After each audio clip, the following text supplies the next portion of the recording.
Mi imamo težave že, ne samo letos, imamo težave 3, pred 4 leti so bile že zaznati prve težave. Mi se pa še kar pogovarjamo. To je normalen menedžerski pristop. Tista prva tableta, da seveda normaliziramo stanje v tej državi. Zelo se mudi za zmanjšanjem javnofinančnega primanjkljaja. Je dejstvo, da moramo zategniti pas? Ne zato, ker si to vlada želi, ampak ker je takšno objektivno stanje v Sloveniji. A je res tako hudo? Poglejmo, kako je v resnici.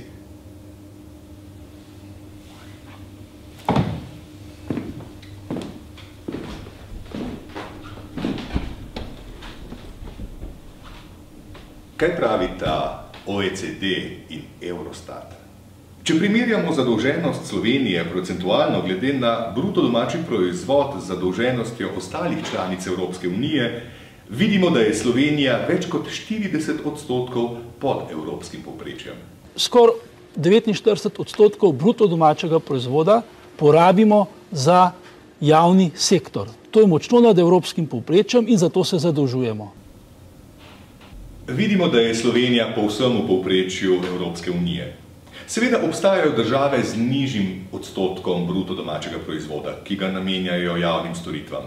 To varčevanje pa pomeni, da so se te države odpovedale brezplačnemu šolstvu, javni zdravstveni oskrbi, javnim domovom za ostarele, v nekaterih izmed teh držav pa je v teku celo privatizacija policije in zaporov. Katere pa so tiste države, ki imajo največji delež bruto domačega proizvoda namenjen javnim storitvam? To so skandinavske države z visokim standardom, Švedska, Danska in Finska. Prav te države pa so tudi na vrhu lestvice produktivnosti. To pomeni, da s svojim delom proizvedejo največ vrednosti. O prerazbohotenem javnem sektorju lahko govorimo samo, če vzamemo za vzor privatizirane države. Kdo pa sploh so javni sektor? A so to le uradniki, ki nam v svojih pisarnah grenijo življenja? Ne, vsekakor ne. Tudi jaz sem del javnega sektorja.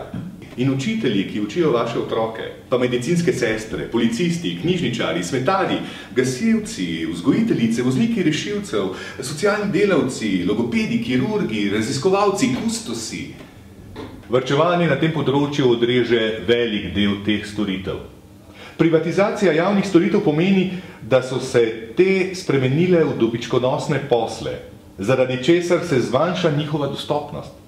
Za celotno družbo to pomeni podražitev, saj poleg nujnih stroškov zaračunavajo še profite. Kadar ni bilo dežja, so v davnih časih žrtvovali bogovom ljudi, pa jim je to prineslo dež. Danes slovensko gospodarstvo tone vse globje v krizo.